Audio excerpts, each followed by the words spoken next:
Last year, we took to the streets and asked international citizens of Beijing their thoughts on life in China, domestic developments and international relations. Because we're coming up to the 2 sessions, we thought we'd go back to the streets and ask people their thoughts and prospects for 2024. I'm Stephen and I'm from the UK. I'm Rachel and I'm from the United States. My name is Jan and I'm from Venezuela. My name is Tanya and I'm from Russia, Moscow.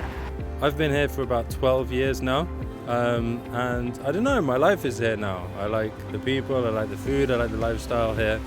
In some ways it's just as much of a home as the UK is for me now. I've lived about 6 years here. What I like about living in China is that there's generally a sense of safety for me. I don't have to worry too much about locking my doors at night. I like how diverse it is. Like you can go mountains, you can go to the beach, there's even the desert. I haven't been there, but I really look forward to going to that, like traveling the Silk Road and all this historical kind of, I don't know how to call it, but it's amazing if I could have the chance to be there. You know, China is so diverse in terms of tourism. I think I need to explore more. Quick answer is that the food. I came here really to learn the Chinese language, but I also love food. I love Sichuan spicy food and Chongqing, Sichuan, Hunan, all the spicy flavors there. And so the food more than anything is what I like. I've even just come back from Guangdong because I wanted to try the food down there. And I love it, but I think my favorite is still Sichuanese food. Well, I went back for a visit to Scotland. It was a massive culture shock because I took like the population of Scotland and the population of Beijing and compared the size, and like the population density is like 76 times more in Beijing than Scotland because we've only got 5 million people for our whole country. So to have that many people in like a city is insane. I think for me is when I go back home to the States, I'm used to just only carrying my phone with me everywhere in China. And in America, I was like, oh yeah, I should have like my wallet, my credit card.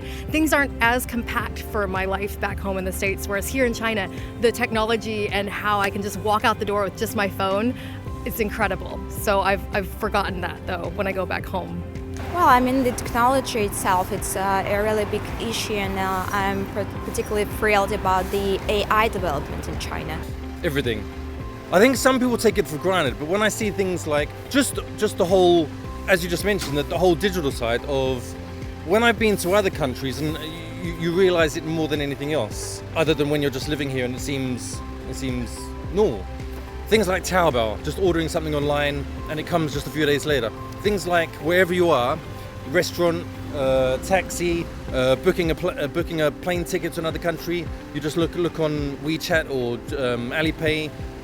So a lot of apps here that are really, really easy to use. And also, as you just mentioned, the electric cars. I think that's amazing just how it's grown. Sort of maybe you see a few on the road and now they're all over the place. So I think, yeah, as you just said, China is number one in so many areas at the moment, and it's exciting. Well, obviously it's WeChat or Weixin. Well, right now, Alipay. Alipay I use a lot. Of course, there's WeChat for social things. I mean, maybe probably like Taobao. I guess the most obvious answer is WeChat, because here WeChat you can do anything with WeChat, right? You can, pay for the groceries, get a ride, talk to people, post on your channels. It's like very englobing, so I think that's the one, yeah. Yes, several, but the top app is probably Taobao. I think many other foreigners, once you know how to navigate Taobao, it's like Amazon, but cheaper. And it's so fast, delivery is incredible. It's so easy to get addicted to Taobao. But it's so nice because you can get anything you need delivered right to your door. Well, it's a strategic partnership, so Russia and China have really close ties, and I hope that this will continue for many years. It's great. I think it has been up and down, but generally it's been very positive, culturally, politically, and there's been a lot of trades between the two countries as well. I think the most important thing for me being an American living in China is the importance of people-to-people relationships is now more important than ever. Like, I think that there's a lot that goes on overhead that a lot of people may not know about. People have biases and assumptions and judgments, and I think the best way to solve some of these problems is to meet people, go out and talk to people. Like, we need better just people-to-people communications, because that's going to be the most powerful way to change your mind about something, or to meet somebody who comes from a different background than you. I know my idea about China has changed so much because I've been living here and getting to approach different people on the street, meeting people, making friends with Chinese friends. It's been the best way to, in my mind, create this bridge across cultures, because there can be a gap sometimes. I don't know exactly when it is. I know it's coming up soon. I know there's there's 2 meetings. One's with like the sort of political party people, and then the other ones with like more people from the all sorts of different business areas like agriculture and health and all that kind of thing. So that I'm vaguely aware of the 2 sessions as being like a political meeting. Yes, I have heard of the 2 sessions, so I know it's kind of the yearly big national gathering where new laws come into place. There's a lot of big discussions, meetings going on.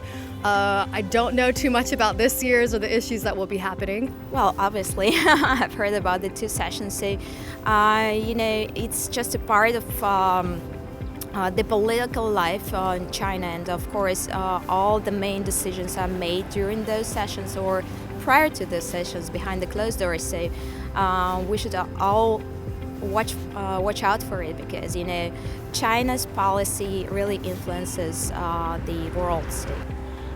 Read more books. I'm going to read more books, I've decided. As much as I love all the technology things, I need to take my eyes off the screen sometimes. So I'm going to try and wind down and try and read a lot more books this year than I previously did. Getting to know the city, getting to know a lot of people, and just like meeting friendly new people, having some success in work, and develop myself. So get a bit better in some things like sports and meeting friends.